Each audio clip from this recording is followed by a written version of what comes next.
एक समय की बात है जब भगवान बुद्ध श्रावस्ती में गए थे। वहाँ उंगलीमाल नाम का व्यक्ति था जिससे वहाँ के लोग बहुत डरे हुए थे। इस कहानी का एक भाग पहले ही सुना चुके हैं, ये है सेकंड भाग। तो कहानी आगे सुने। उंगलीमाल बुद्ध को डराने के लिए चिल्लाकर पूछता है, ए साधु, तुझे मुझसे भय नहीं लग रहा है क्या? मैं आदि मानव हूँ। बुद्ध कहते हैं, नहीं, तुम मानव हो।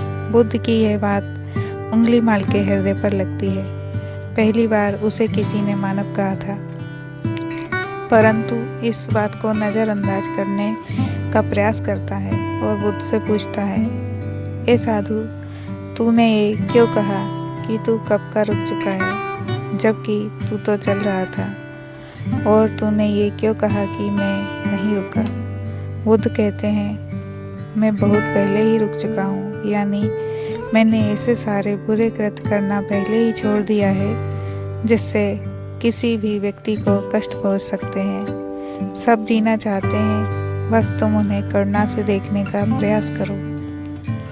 बुद्ध के ये शब्द दोबारा से उंगलीमाल के हृदय पर चोट करते हैं, परंतु दोबारा से बुद्ध की बातों को नज़रअंदाज करने का प्रयास करता है और इस बार वह अपने क्रोध से भरकर बुद्ध की गर्दन पर अपनी कटारी रख देता है, जिससे वो लोगों की हत्या किया करता था, और बुद्ध से चिल्लाकर कहता है, नहीं, मानव में तो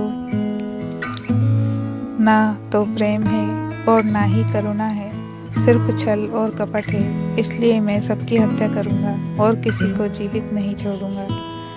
बुद्ध कहते हैं, तुम्हें लोगों ने बहुत दुख दिया है। उंगलीमाल क्रूरता मनुष्य अज्ञान के कारण ही करता है।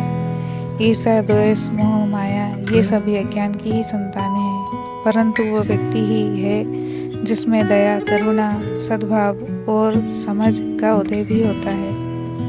उंगलीमाल यदि इस जीवन में क्रूर और निष्ठुर लोग हैं तो दयावान भी है। बस तुम्हें अपनी आंखों से इस अंधेपन की पट्टी को हटाना होगा जो तुम्हें केवल बुराई ही दिखा रही है। तीसरी बार बुद्ध के शब्दों को सुन उंगलीमाल का खुद पर से संयम हट जाता है। उसे समझ नहीं आता कि पहली बार उसे अपना आप इतना कमज़ोर क्यों महसूस हो रहा है। वह कोशिश तो करता है क्रोध करने की, परंतु नहीं कर पाता। वो बड़ी हिम्मत जुटाकर क्रोधित होने का नाटक करके बुद्ध से कहता है, तुम और व्यक्तियों जैसे नहीं हो। बुद्ध कहते हैं, मैं हर व्यक्ति जैसा ही हूँ, बस जागृत हूँ और यह सिद्ध कर रहा हूँ कि हर व्यक्ति में जागने की क्षमता है। मेरा मार्ग क्रूरता को दया में परिवर्तित करता है। उंगलीमाल, तुम अनजाने में घृणा के पथ पर हो, बस इस क्षण रुक जाओ। तुम्हारे भीतर भी ये क्षमता है कि तुम दया और करुणा के पथ पर चल सको। इतना सुनते ही उंगलीमाल के हाथ से कटारी जमीन पर गिर जाती है और उसकी आंखों से आंसू बहने लगते हैं। भला कोई कब तक बुद्ध को अनदेखा करेगा? उंगलीमाल रोते हुए बुद्ध से पूछता है, क्या आप वही हैं जिन्हें लोग बुद्ध कहते हैं, जो लोगों को मुक्ति के मार्ग पर चलना सिखाते हैं? फिर बुद्ध कहते हैं, हाँ, मैं वही हूँ और तुम्हें भी मुक्ति के मार्ग पर ले जाना चाहता हूँ। फिर उंगलीमाल कहता है, परंतु मैं अब बहुत दूर निकल गया हूँ। मैंने बहुत हत्याएं करी हैं और बहुत पाप करे हैं। मैं अब चाहकर भी वापस नहीं लौट सकता और मेरा वापस लौटना अब असंभव है। बुद्ध कहते हैं, असंभव कुछ भी नहीं, जब जागो तभी सवेरा। उंगलीमाल कहता है, मैं अब पुनः जीवन की ओर नहीं मुड़ सकता, बहुत देर हो चुकी है। बुद्ध कहते हैं, तुम में इतनी चेतना है कि तुम जानते हो जो तुमने अब तक किया वह बुरा था। इसका यह अर्थ है कि तुम जानते हो कि क्या अच्छा है और क्या बुरा है। उंगलीमाल, जिस दिन से तुमने अपना अच्छा कार्य करना शुरू कर दिया, उस दिन से तुम्हारा एक नया जीवन शुरू हो जाएगा। फिर उंगलीमाल कहता है, मैं कितने भी अच्छे कार्य क्यों ना कर लूं, परंतु लोग मुझे उसी दृष्टि से देखेंगे और मुझे चैन से जीने नहीं देंगे। बुद्ध ने कहा, उंगली माल, यदि तुमने हिंसा का मार्ग छोड़ा तो मैं तुम्हें मार्ग दिखाऊंगा और तुम्हारा संरक्षण करूंगा और तुम्हें लोगों की घृणा से बचाऊंगा। बस पहला कदम तुम्हें ही उठाना होगा। उंगली माल पूछता है, क्या ये हो सकता है? बुद्ध कहते हैं, अवश्य हो सकता है। तुम में असामान्य बुद्धि है उंगली माल, तुम परम सत्य के पथ पर बहुत आगे जाओगे। उंगली माल रोते हुए बुद्ध के चरणों में गिर पड़ा और कहता है, मैं आपको वचन देता हूँ कि मैं सारे बुरे कृत्य करना छोड़ दूंगा और आपके पीछे करुणा के पथ पर चलना सीखूंगा। कृपया कर आप मुझे अपना शिष्य बना दीजिए। बुद्ध कहते हैं, मैं किसी को अपना शिष्य नहीं बनाता, बल्कि व्यक्ति स्वयं मेरे संग से जुड़ता है। उंगली माल उसी समय बुद्ध का भिक्षु बन जाता है। यहाँ पर एक बात समझनी जरूरी है, बुद्ध किसी को भी अपना शिष्य या भिक्षु नहीं मानते थे।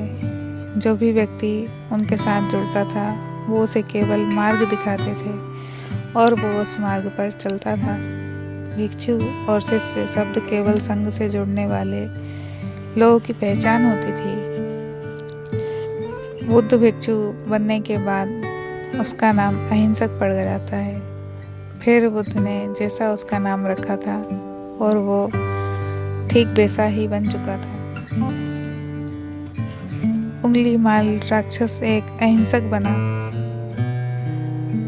जब अहिंसक प्रथम बार अन्य भिक्षुओं के साथ एक गांव में भिक्षाटन के लिए जाता है तो गांव के कुछ लोग उससे बदला लेने के लिए उसे लाठी डंडों से पीटने लगते हैं। जब ये बात बुद्ध को पता चलती है तो वे तुरंत उसे बचाने के लिए उसके पास पहुंचते हैं और अपने शरीर को उन लाठी डंडों के बीच में ले जाते हैं जो अहिंसक को पड़ रहे थे। बुद्ध को देखकर वे गांव वाले डंडे और पत्थर मारना बंद कर देते हैं। सभी लोग बुद्ध से कहते हैं, बुद्ध क्यों आप इस हत्यारे की उंगली माल की रक्षा कर रहे हैं? ना जाने कितने लोगों की जानें ली है इसने। बुद्ध कहते हैं, अब यह उंगली माल नहीं है, बल्कि इसका नाम अहिंसक है।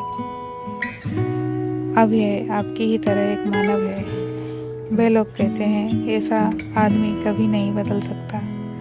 बुद्ध कहते हैं, ये बदल चुका है, बस आप सब लोग इसे अपनी पुरानी दृष्टि से देख रहे हैं। यदि यह उंगली माल होता तो क्या आप में से किसी में भी इतना साहस या बल होता कि कोई इसे एक उंगली भी लगा सके? ये आपका हर बार खाता रहा और क्या इसने आप पर कभी पलटवार किया? नहीं ना। क्या ये परिवर्तन आपको नहीं दिखा? आज इसने अपना लहू बहाया, अपने सारे बुरे कृत्य धो डाले।